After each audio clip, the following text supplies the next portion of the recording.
چاہے وہ دل سے کرتا ہے یا نہیں کرتا ہے، اس کو کہیں نہ کہیں اسٹیبلشمنٹ کی آئی والوں کی بات سننی پڑتی ہے، ان کو بتانا پڑتا ہے، سب لوگوں کی پیشیاں ہوتی ہیں، سب سے پوچھا جاتا ہے، سب کو بتایا جاتا ہے۔ اب اس میں ہر کوئی کتنا کرتا ہے، کون دل سے کرتا ہے، کون مجبوری سے کرتا ہے، ہم اس کے جج نہیں ہو سکتے۔ لیکن ایک بات میں کہہ سکتا ہوں کہ انتظار حسین کا بھی شمار ان لوگوں میں ہوتا تھا جو ISI کی لائن ٹو نہیں کرتے تھے۔ ضرور شاید ان کو جو سوال پوچھا جاتا ہوگا وہ تو آپ ان کو جواب دینا ہوگا، لیکن ہی واز کنسیڈرڈ کہ یہ عمران خان کا جو اصل پیغام ہے وہ باہر لانے والے لوگوں میں سے ہے۔ یہ وجہ بنی انتظار حسین پنجوتا کو غائب کرنے کی، کیونکہ آپ کو یاد ہوگا کہ یہ واقعہ ہے جس وقت یہ پورا 26ویں آئینی ترمیم والا پاکھنڈ چلنا تھا، اور اس کے بعد دھرنا بھی ہونا تھا، کیا انسٹرکشنز تھی، کیا انسٹرکشنز نہیں تھی، عمران خان صاحب نے کیا کہا، اور پھر عمران خان صاحب تک باہر کیا ہو رہا ہے وہ چیزیں پہنچانے والے بھی لوگوں میں انتظار حسین کا شمار تھا۔ تو انتظار حسین کو اٹھانے کی وجہ کیا تھی؟ وہ یہی تھی کہ یہ چیز ایک تو اس کمیونیکیشن کو روکنا تھا، اور دوسرا ایک طرح سے پیغام رسانی بھی تھی دیگر لوگوں کو جو عمران خان صاحب کو ملتے ہیں، پیغام دیتے ہیں، پیغام لے کے آتے ہیں، کہ ان کو بھی کہ آپ نے ایک سرٹن لائن فالو کرنی ہے، ان کے لیے بھی یہ ایک مثال بنانی تھی۔ اگلا سوال ہے کہ کس نے اغوا کیا؟ میں نے بھی کچھ دیر پہلے ایک ٹویٹ کی تھی تو وہ کچھ لوگوں نے شاید سمجھی نہیں۔ وہ ٹویٹ تو خیر مذاق کے طور پہ تھی کہ میں نے کہا کہ معلوم ہو گیا ہے کہ انتظار کو کس نے اغوا کیا تھا، ان کو کابل کے سیکٹر کمانڈر فہیم نے اغوا کیا تھا۔ اب اس سے آپ اندازہ لگا سکتے ہیں کہ کیوں کوئی اغوا کار ایک متوسط طبقے کے ایک میرے جیسے غریب آدمی کو وہ کیوں اغوا کرے گا؟ اگر اس نے پاکستان تحریک انصاف کے وکیلوں کو ہی اغوا کرنا تھا تو مثال دیتا ہوں میں، میری ان کو مخالفت نہیں ہے، تو علی ظفر صاحب کو اغوا کر لیتا، ارب پتی وکیل ہیں، بابر عوان صاحب کو اغوا کر لیتے، وہ بھی ارب پتی وکیل ہیں، پھر کسی فاروق نائک کو اغوا کر لیتے پیپلز پارٹی کے، وہ بھی ارب پتی وکیل ہیں، اور بھائی اٹارنی جنرل کو اغوا کر لیتے، اٹارنی جنرل بڑا مالدار وکیل ہے۔ اور اس کے بعد میں آپ کو ایک لمبی لسٹ دے سکتا ہوں وکلاء کی جن کو اغوا کیا جا سکتا تھا، جن سے تاوان کا مطالبہ کیا جا سکتا تھا۔ ایک سرگودے کے متوسط طبقے کے اتنے کوئی اغوا کار جو تھے، اتنے نالائق تھے، اتنا انہوں نے ہوم ورک نہیں کیا ہوا تھا کہ وہ اٹھا کر ایک جسے کہتے ہیں کہ لوور مڈل کلاس کے بندے کو اٹھا کر لے گئے اور اس کو جناب پشتوں میں اس سے وہ تاوان کا مطالبہ کرتے رہے۔ اچھا اب چھوڑا کیوں؟ اچھا چھوڑنے کے اوپر بھی میں آپ کو دو باتیں بتاتا ہوں۔ چھوڑنے کی تو یہ ہے کہ ظاہری بات ہے، ایک تو انہوں نے اس کو سزا رکھنا نہیں تھا، دوسرا یہ تھا کہ اب چونکہ چیزیں جو آبجیکٹو تھا وہ اچیو ہو چکا تھا، اور ظاہری بات ہے کہ ایک وہ کانسٹنٹ چیز چلی بھی آ رہی تھی جس کا میں نہیں سمجھتا کہ اسٹیبلشمنٹ کو اب کوئی بہت فرق پڑتا ہے جتنا بھی ہم چیختے چلاتے ہیں۔ میری نظر میں، میری ناقص رائے میں، چھوڑنے کا مقصد وہ آپٹکس دکھانا تھے جو ہمیں کل ٹی وی سکرینز پر دکھائے گئے۔ ایک تو یہ بیانیہ گھڑنا تھا کہ جناب یہ دیکھیں نا، یہ ہم تو نہیں اٹھاتے ایجنسیوں والے، یہ تو بندہ اغوا ہو جاتا ہے، اور اس کے ساتھ پورا دیکھیں یہ خود بتا رہا ہے کہ مجھے اغوا کر لیا گیا تھا، وہ پشتو بولتے تھے، وہ تاوان کا کہتے تھے، 2 کروڑ روپے کا کہتے تھے، وغیرہ وغیرہ، اور پھر جو حالت انتظار حسین کی گئی تھی۔ اب مقصد یہ ہے کہ انتظار حسین سے یا تو انہوں نے کوئی چیز منوانی ہوتی تو آپ اس کے اوپر ٹارچر کرتے کہ جناب آپ ہمیں کریں یا یہ کریں۔ میری ناقص رائے یہ ہے کہ انتظار حسین کے اوپر یہ اس کی حالت کرنا، اس کے ٹارچر کرنا، اس کو شیک اپ کر دینا، ایک تو اس کے جو عمران خان کو فالو کرنے کا جذبہ ہے اس کو شیک کرنا ہے، لیکن اس کے ساتھ ساتھ وہ آپٹکس کریٹ کرنے ہیں جس سے باقی لوگوں کے دلوں میں ڈر اور خوف پھیل سکے کہ بھائی یہ آپ کے ساتھ سلوک ہوگا، یہ سلوک کرتے ہیں، یہ سلوک ہوتا ہے۔ سو ان اے وے یہ ایک میسج دیا گیا ہے آؤٹ اینڈ لاؤڈ کہ ہم آپ کے ساتھ یہ، اور اس طرح سے پہلے اس طرح کے آپٹکس آپ کو اعظم سواتی کے ساتھ دیکھنے میں نظر آئے، عمران ریاض کے ساتھ دیکھنے میں نظر آئے، آپ کو شہباز گل کے ساتھ دیکھنے میں نظر آئے، اور آج بھی کچھ لوگ ابھی بھی جو ان کی قید میں ہیں، جس میں سب سے بڑا نام سرفراز چیمہ کا ہے، ان کی حالت بہت ابتر کی گئی جیل میں، جو سابق گورنر تھے ہمارے عمر سرفراز چیمہ، ان کی ہے، اور اس طرح سے دیگر بہت سارے لوگ ہیں۔ لیکن یہ ان سب میں جو قدر مشترک ہے وہ زیادہ تر لوگ جو تھے وہ تھوڑے سے جسے کہنا چاہیے کہ لوور مڈل کلاس، اس میں اشرافیہ کے لوگ شامل نہیں تھے۔ اشرافیہ کے لوگ اگر اریسٹ بھی ہوئے، ان کو اٹھایا بھی گیا تو ان کو بڑا عزت احترام کے ساتھ رکھا گیا۔ یہ پیٹرن آپ کو اسٹیبلشمنٹ میں جنرلی نظر آئے گا۔ اچھا دوسرا یہ کہ ایک اتنا یہ بھونڈا انداز ہے، کیونکہ دیکھیے اسٹیبلشمنٹ پریڈومیننٹلی پنجابی ہے، اور پنجاب کی جو اسٹیبلشمنٹ ہے اس کا ایک مائنڈ سیٹ ہے، ایک تو یہ زیادہ پڑھے لکھے نہیں ہیں جیسا خان صاحب کہتے ہیں، اوپر سے لائق بھی نہیں ہے اور محنت بھی نہیں کرتے، تو وہ ایک ٹپیکل چیز کہ آپ نے آج بھی انہوں نے یہی بتانا ہے کہ جی پٹھان جو ہے نا وہ اغوا کار ہے۔ بھائی اس وقت کون سا افغان پٹھان جو ہے وہ اغوا کار رہ گیا ہے؟ سب سے بڑے دہشت گرد تو آپ بن چکے ہیں، اور یہ جو صوبائی تعصبیت پھیلا کر اور لسانی بنیادوں پہ تعصبیت پھیلا کر آپ کیا کر رہے ہیں؟ آپ پھر سچا ثابت کر رہے ہیں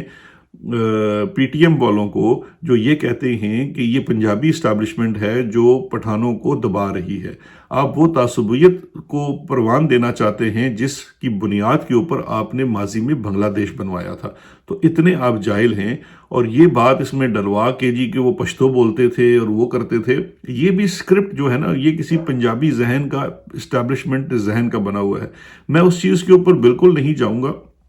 کہ وہ جو اتنا بھونڈا ڈرامہ بنایا گیا تھا، اتنا اسکرپٹ بنایا گیا، وہ تو 2 منٹ میں ایکسپوز ہو گیا کہ وہ نام پوچھ رہا ہے کہ تمہارا نام کیا ہے، وہ کہتا ہے انتظار، تو کہتا ہے جی وہ نام بتا رہا ہے انتظار حسین، تو وہ تو خیر سب لوگوں نے خود ہی گیس کر لیا، پاکستانی عوام جو ہے وہ بڑی سمجھدار ہے اس لحاظ سے۔ لیکن یہ جو آپٹک تھی اس کا مقصد جو تھا وہ ڈر اور خوف پیدا کرنا تھا۔ جس طرح سے اب اس سے ملتی ہوئی چیز کو آپ غور کر لیجئے کہ 2-4 روز قبل لنڈن میں جو احتجاج کرنے والے لوگ تھے، اور اسپیشلی جنہوں نے قاضی فیض عیسیٰ کے خلاف احتجاج کیا، جن کے اوپر جھوٹا پروپیگنڈا کیا جا رہا ہے کہ انہوں نے اٹیک کیا، میں بھی دیکھ رہا تھا وہ چیکو بھائی نے بھی کہیں کو مذمت کر دی ہے، وہ بھی آج میں ان سے ملوں گا اور ان کو کہوں گا کہ ان کو مذمت نہیں کرنی چاہیے تھی۔ دیکھیے اگر واقعہ ہی اٹیک ہوتا، اگر واقعتاً اٹیک ہوتا کسی کی گاڑی کے اوپر یا گالی گلوچ ہوتی ہے تو اس کو ہمیں مذمت کرنی چاہیے، لیکن یہ جو جھوٹا بیانیہ 9 مئی کی طرز پہ بنایا جا رہا ہے، اس کی مذمت ہمیں قطعاً نہیں کرنی چاہیے۔ نہ دیکھیے پاکستان تحریک انصاف سے تعلق رکھنے والے یا اوورسیز پاکستانی، یہ اٹیک والا تو بالکل ایک جھوٹا بیانیہ ہے، اور اس کے اوپر آج میں یہ بات بھی کروں گا کیونکہ آج اس لندن میں دھرنا بھی ہے، اور میں نارملی نہیں جاتا ہوں، اس میں ملٹیپل ایشوز ہیں، لیکن آج جانے کی اصل وجہ یہ ہے کہ ان چیزوں کے اوپر تھوڑی سی کلیئرٹی کی ضرورت ہے۔ میں اپنے لوگوں سے یہ اپیل بھی کروں گا کہ ہم گالی گلوچ نہ کریں۔ جس طرح کل ایک ویڈیو تھی جس میں قاضی فیض عیسیٰ سڑک پہ جا رہا ہے، اس کو گالی نہ دیں، آپ ان سے بات کریں، آپ ان سے سوال کریں، آپ ان کے خلاف احتجاج کریں، آپ دھرنے دیں، لیکن گالی گلوچ نہیں ہونی چاہیے۔ اور یہ اٹیک والا تو جھوٹا بیانیہ ہے، کوئی اٹیک نہیں ہوا ہے۔ لیکن اب اسٹیبلشمنٹ کر کیا رہی ہے؟ جو وہاں پہ بچے احتجاج کرتے ہیں ان کی فیملیز کو، ان کے دوستوں کو پاکستان میں ٹارگٹ کیا جا رہا ہے۔ وہ ایک سارا میر ہیں، ان کی میں دیکھ رہا تھا سوشل میڈیا پہ، ان کی فیملی کو، ان کی والدہ کو ٹارگٹ کیا جا رہا ہے۔ اس طرح سے ایک اور نومی خان ہے، اس کی فیملی کو ٹارگٹ کیا جا رہا ہے۔ تو یہ ایک بڑی گھٹیا، لیکن یہ اسی ذہنیت کی چیز ہے جس نے یہ انتظار پنجوتا والا واقعہ کیا، اور یہ ساری آپٹکس ہمارے لیے بنائی، اور یہ اب یہ ساری چیزیں کر رہا ہے۔ اور یہ سب چیزیں جو ہیں وہ دراصل اب امتحان ہیں ہمارے نئے چیف جسٹس یحییٰ آفریدی کا، جو ابھی تک تو بڑے اچھے اور ٹھیک چل رہے ہیں، لیکن دیکھنا ہوگا کہ آنے والے دنوں میں وہ ان چیزوں کے اوپر کچھ کر پاتے ہیں یا نہیں کر پاتے۔ انتظار حسین پنجوتا جو ہے وہ بالآخر ایک وکیل بھی ہے، اور اس کو بطور وکیل کا آئی ایم ناٹ شیور کہ وہ سپریم کورٹ کے ہیں کہ نہیں، لیکن موسٹ پرابلی ہوں گے کیونکہ رولز چینج ہو گئے تھے، لیکن نہیں بھی تو ہیں، لیکن ایڈوکیٹ ہے، وکیل ہے، اور ان وکلاء کی ویسے تو ہر شہری کی حفاظت جو ہے ججز کی ذمہ داری ہے، لیکن وکلاء کی اسپیشل، اور اسلام آباد ہائی کورٹ سے کسی کو کوئی امید رکھنے کی ضرورت نہیں ہے، کیونکہ وہاں پہ جو چیف جسٹس بیٹھے ہوئے ہیں وہ تو مکمل طور پر اس وقت جیسے کہیے نا کہ ٹیک آن اوور ہے۔ تو اب یہ امتحان ہے جناب یحییٰ آفریدی صاحب کو، اور میں امتحان اس لیے کہہ رہا ہوں کہ دیکھیے کل کی ایک اور آپٹک تھی، اس کے اوپر بھی بات کرنا ضروری ہے۔ کل یحییٰ آفریدی صاحب نے ایک میٹنگ کی پنجاب میں، وہاں پہ ان کے ساتھ پنجاب کی چیف منسٹر بھی پنجاب کی چیف جسٹس جو تھی جسٹس عالیہ نیلم صاحبہ، وہ بھی تشریف فرما تھی، کچھ اور لوگ بھی تھے۔ ایک کمیٹی بنائی گئی ہے جیل ریفارمز کے لیے، اس کی میٹنگ میں وہ شامل ہوئے، اور اس کمیٹی کے اندر 2 بڑے انٹرسٹنگ نام شامل کیے گئے۔ ایک نام ہے احد چیمہ کا جو حکومت کے مشیر بھی ہیں، اور دوسرا نام ہے اس میں ختیجہ شاہ صاحبہ کا۔ اب ختیجہ شاہ صاحبہ جو ہیں وہ پاکستان تحریک انصاف سے ان کا تعلق نہیں ہے، لیکن وہ احتجاج ضرور کر رہی تھی 9 مئی کو، اور ان کا 9 مئی کے جھوٹے مقدمات میں ان کو ایک جس طرح ہوتا ہے نا پوسٹر بوائے، تو ان کو پوسٹر گرل یا پوسٹر وومن کے طور پر رکھا گیا، ان کو باقاعدہ قید کیا گیا، ان جیل میں رہی، ضمانتیں نہیں ہوئی، اور پھر بڑی مشکل سے بڑے عرصے بعد جا کے وہ بھی امریکن پریشر کے انڈر، کیونکہ وہ امریکن سٹیزن بھی ہیں، ان کی وہ ضمانت ہوئی۔ یہ ایک خوش آئند بات ہے کہ ان کو اس کمیٹی میں شامل کیا گیا۔ خوش آئند کے ساتھ ساتھ یہ ایک بڑی انٹرسٹنگ سیناریو بھی ہے، کیونکہ دیکھیے ایک طرف جو ہماری اسٹیبلشمنٹ ہے وہ یہ بیانیہ بناتی ہے اور وہ یہ کہتی ہے کہ جی 9 مئی جو ہے وہ تو ہمارا جو ہے وہ پوائنٹ آف نو نیگوسیشن ہے، اور پاکستان تحریک انصاف کے اوپر سختی، صعوبت اور ہر طرح کے ظلم کی جو جسٹیفیکیشن ہے، وہ جو 9 مئی کے بعد جو اٹیک ہوئے بقول ان کے، وہ بھی میرا اس پہ 100% یہ کہنا ہے کہ وہ سارا کا سارا ایک جھوٹا بیانیہ ہے، اور وہ گھڑا گیا ہے جس کے آرکیٹیکٹس میں بہت سارے لوگ شامل ہیں، انکلوڈنگ اس وقت کا پنجاب کا کیئر ٹیکر چیف منسٹر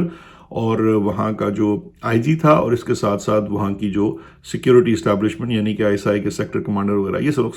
سارے شامل تھے، اور انہوں نے مل کر یہ سارا بیانیہ بنایا کہ پی ٹی آئی کے اوپر کریک ڈاؤن کرنے میں ان کو آسانی ہو سکے اور ملک میں ڈر اور خوف کی فضا پھیلا سکے۔ اب ختیجہ شاہ اس کے اندر ٹارگٹ رہی، اور اس میں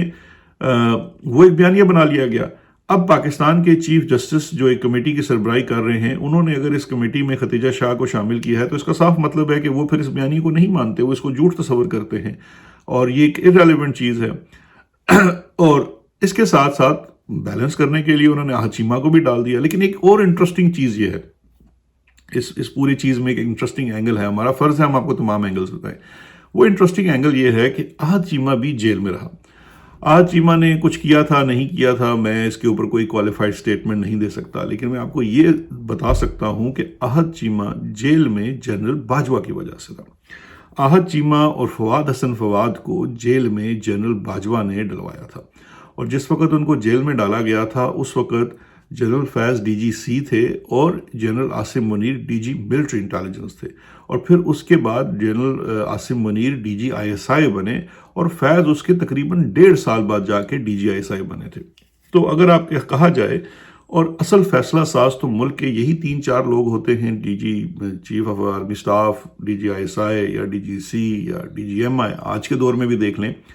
تو آہد چیمہ کو 2018 میں ہماری حکومت آنے سے پہلے جیل میں ڈلوایا گیا تھا، اور مجھے بطور احتساب کے مشیر کے یہ علم تھا کہ آہد چیمہ اینڈ فواد حسن فواد یہ جناب باجوہ صاحب کے گنہگار ہیں، اور انہوں نے ان کو جیل میں بند کروایا ہوا ہے۔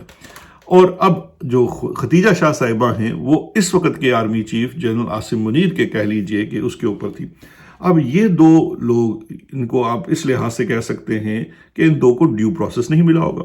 تو اب ان 2 کو جو ڈیو پروسیس نہیں ملا، ان کو جیلوں میں ہونے والے مظالم یا جیلوں کی جو سختیاں ہیں، جیلوں کی جو کنڈیشنز ہیں، اس کے اوپر بنائی جالی کمیٹی میں چیف جسٹس کی طرف سے ڈالنا نہ صرف خوش آئند ہے بلکہ اسٹیبلشمنٹ کو ایک چیک میٹ کرنا بھی ہے، جو کہ پھر میں کہوں گا کہ خوش آئند ہے، کیونکہ اس کا مطلب یہ ہے کہ جسٹس یحییٰ آفریدی جو ہیں he means business and if he means business then he needs to start correcting all these wrongs۔ میں سمجھ سکتا ہوں کہ یہ چیزیں اوور نائٹ نہیں ہوں گی، اس میں یحییٰ آفریدی صاحب کو بہت سارے لوگوں کا ساتھ چاہیے ہوگا، اور سب سے بڑھ کر ان کو اپنے ادارے کا ساتھ چاہیے ہوگا، جس کا سب سے بڑا ٹیسٹ جوڈیشل کمیشن کا کچھ دنوں میں ہونے والا اجلاس ہے، جہاں پہ انہوں نے آئینی بینچ کا سربراہ چننا ہے، اور یہ دیکھنا پڑے گا کہ ان کے اپنے ادارے کے جسٹس امین الدین کس طرف کھڑے ہوتے ہیں، آیا وہ ان کے ساتھ کھڑے ہوتے ہیں یا ان سے الگ کھڑے ہوتے ہیں۔ اور ایک اور چیز اسی ایشو کے اوپر چلتے چلتے میں کہہ دوں کہ یہ تو میرا تھا آپٹمسٹک اپروچ۔ اب آپٹمسٹک اپروچ اس لیے کہہ لیجئے کہ یہ چیزیں مجھے اچھی نظر آ رہی ہیں اور بہتری کی طرف ہوتی نظر آ رہی ہیں، لیکن ساتھ ساتھ میرے اندر سے ایک وہ کہتے ہیں نا نیگیٹو سوچ بھی آ رہی ہے، اور نیگیٹو سوچ یہ ہے کہ کہیں یہ سارا کوئی اشرافیہ کلب تو نہیں ہے، کیونکہ دیکھیے ختیجہ شاہ، آہد چیمہ، ہمارے چیف جسٹس صاحب، یہ وہی ہمارا اشرافیہ ایک ایلیٹ کلب ہے، ایچسونینز، کراچی گرامر اور اس طرح کے، اور اگر ان کے ساتھ سسٹم میں کوئی زیادتی ہو جاتی ہے تو وہ سسٹم جو ہے اس میں بیٹھے ہوئے لوگ جو اسی اشرافیہ کا حصہ ہیں اس کو زیادہ فیل کرتے ہیں. اس قسم کی فیلنگ جو ہے وہ دیگر لوگوں کے لیے شاید کم ہوتی ہوگی. تو اللہ کرے میرا یہ والا خدشہ جو ہے وہ صرف میرا وہم ہو اور ایک نیگیٹو سوچ ہو، اور اس کمیٹی میں اشرافیہ کے 2 لوگ جن کے ساتھ مظالم ہوئے ہیں ان کو شامل کرنا دراصل جو ہے وہ ایک پازیٹیو چیز ہی ہو، نہ کہ صرف یہ ہو کہ پیغام صرف یہاں تک دیا جا رہا ہے کہ اشرافیہ کو مت چھیڑو اور انتظار حسین پنجوتا جیسے جو لوگ ہیں ان کے ساتھ جو مرضی کری جاؤ. تو لہٰذا اسی لیے یحییٰ افریدی صاحب کا یہ ٹیسٹ بھی ہے کہ جہاں پہ انہوں نے یہ والا اچھا قدم اٹھایا ہے ختیجہ شاہ کو اور راحت چیمہ کو بھی فار دیٹ میٹر اس کمیٹی میں شامل کرنے کا، وہاں پہ ان کو انتظار حسین پنجوتا والے ایشو کے اوپر بھی کوئی نہ کوئی قدم اٹھانا چاہیے. ویسے ایک ذہن میں رکھیے گا کہ اس وقت سو موٹو کے اختیارات ختم ہو چکے ہیں 26ویں آئین کے ترمیم کے تحت، تو کسی نہ کسی کو اس میں سپریم کورٹ جانا پڑے گا. اچھا جی، اب چلتے ہیں آخری چیز کے اوپر. میں نے چیزیں تو آج بہت لکھی ہوئی تھی لیکن ان کو آہستہ آہستہ آپ سے ڈسکس کریں گے. پنجاب حکومت کی جانب جناب، پنجاب حکومت میں ہماری جو مریم صاحبہ اور ان کے پاپا ہیں وہ بہت شدت کے ساتھ جناب وہ بار بار بات کر رہے ہیں کہ وہ پی آئی اے کو اپنانے کی بات کر رہے ہیں، اور کتنی مطلب وہ اس میں نے کل بھی بات کی تھی، کچھ باتیں جو رہ گئی تھی وہ آج آپ سے کر دیتے ہیں، اور اس بات کو دہرانے کی ضرورت ہے کیونکہ اس سے آپ کو اندازہ ہوگا کہ ان باپ بیٹی کا مائنڈ سیٹ کیا ہے. اب دیکھیے مریم صاحبہ جو ہیں وہ کہہ رہی ہیں کہ جناب وہ پی آئی اے ہم لے لیتے ہیں. ان کے ابا جان کہہ رہے ہیں کہ مریم نے مجھ سے ڈسکس کیا کہ ہم پی آئی اے کو ٹیک اپ کر لیتے ہیں، ٹیک اوور کر لیتے ہیں. لیکن اب جو آن گراؤنڈ ریالٹی ہے کہ پنجاب حکومت اپنے سکولز اور کالجز نہیں چلا سکتی ہے اور ان کو وہ بیچ رہی ہے پرائیویٹ سیکٹر کو. اور بہت سارے اور جو بزنسز جو چھوٹے موٹے بزنسز ہوتے ہیں اسمال سکیل کے اوپر، وہ بھی حکومت کرنے سے قاصر ہے اور اس میں نقصان اٹھا رہی ہے، اور اس کا حل جو کہ آبویس ہے وہ ان کو بیچ کر ان کو پرائیویٹ سیکٹر میں ڈال کے کیا جا رہا ہے، جس کی سب سے بڑی مثال اور ایک سوالیہ نشان بھی ہے کیونکہ ایجوکیشن از فار موسٹ اور پرائمری چیز ہوتی ہے، وہ پرائیویٹ سیکٹر کو بیچا جا رہا ہے. اور دوسری طرف چلے ہیں جناب نیشنل ایئر کرافٹ وہ جو آپ کا ایئر لائن ہے وہ خریدنے کے لیے، پی آئی اے خریدنے کے لیے. تو یہ بھی ایک حیرت کی بات ہے. لیکن سب سے جو انٹرسٹنگ ایک اینگل ہے اس کا وہ یہ ہے کہ جو آئی ایم ایف کی ایک کنڈیشن تھی کہ تمام صوبے جو ہیں وہ اپنے بجٹ میں جو وہ سرپلس ہوگا اس کو پوسٹ کریں گے واپس، کیونکہ آئی ایم ایف کا جو ایک سب سے بڑا کنسرن یہ ہے کہ آپ کی جو وفاقی حکومت ہے اس کے پاس پیسہ بہت کم ہوتا ہے اور اس کے اخراجات بہرکیف ہیں اور کچھ ضروری اخراجات ہیں جس کے لیے اس کے پاس پیسہ نہیں ہوتا. اور این ایف سی ایوارڈ اور 18ویں ترمیم کے بعد جو میجورٹی آپ کا ریونیو ہے وہ صوبوں کو واپس چلا جاتا ہے.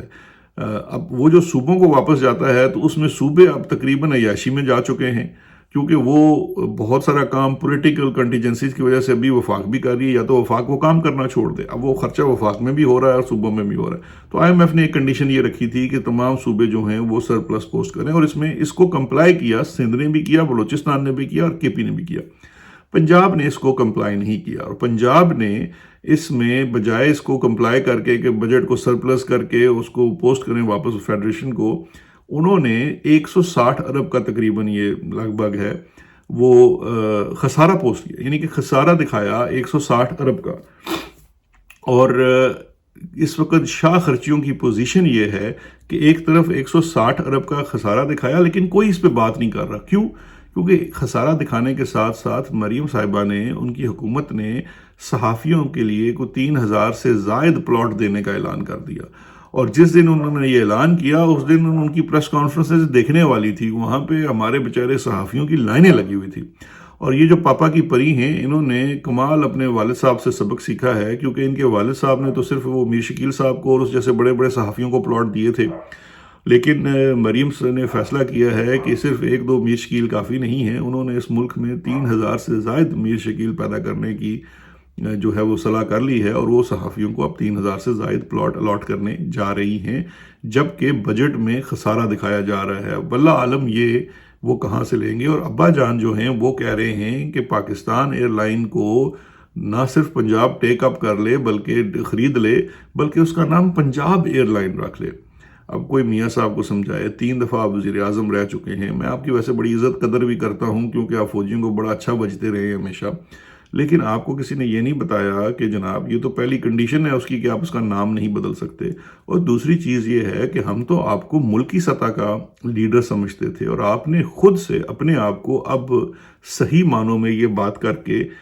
پنجاب کے لیڈر تک محدود کر لیا، اور پنجاب میں آپ کی حقیقت فارم 47 سے بہتر کون جان سکتا ہے؟ تو اس لیے ہمارے لیڈرز کو بھی بات کرتے ہوئے تھوڑا سا یہ احساس کرنا چاہیے کہ جو وہ بات ہے اس کے کانٹیکس کہاں کہاں تک جائیں گے۔ تو ایک جو نیشنل لیڈر ہوتا ہے اس کو صرف ایک صوبے کی بات نہیں کرنی چاہیے، اس کو پورے پاکستان کی بات کرنی چاہیے،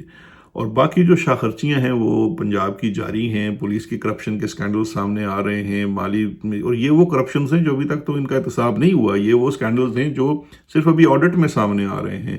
اس میں آپ کو کر کیا رہی ہیں جناب مریم صاحبہ، اس جو انہوں نے بجٹ کا خسارہ کیا ہے اس سے گاڑیاں خریدی جا رہی ہیں،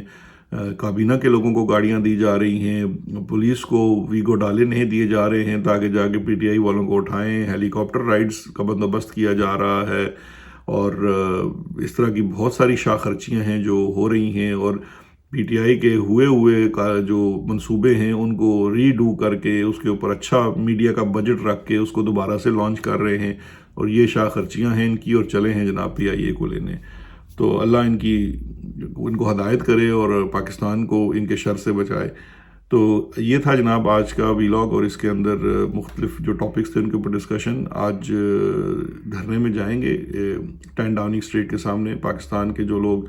اوورسیز جو برطانیہ میں موجود ہیں، اسپیشلی جو لنڈن کے گرد و رواح میں ہیں، ان لوگوں سے ہماری درخواست ہے کہ ضرور آئیں، اور وہاں پہ آ کے پاکستان میں اس وقت جاری فسطائیت اور عمران خان کی رہائی کے لیے اپنی آواز ضرور بلند کریں۔ انشاءاللہ کل مزید تجزیات کے ساتھ حاضر ہوں گے۔ شکریہ، خدا حافظ۔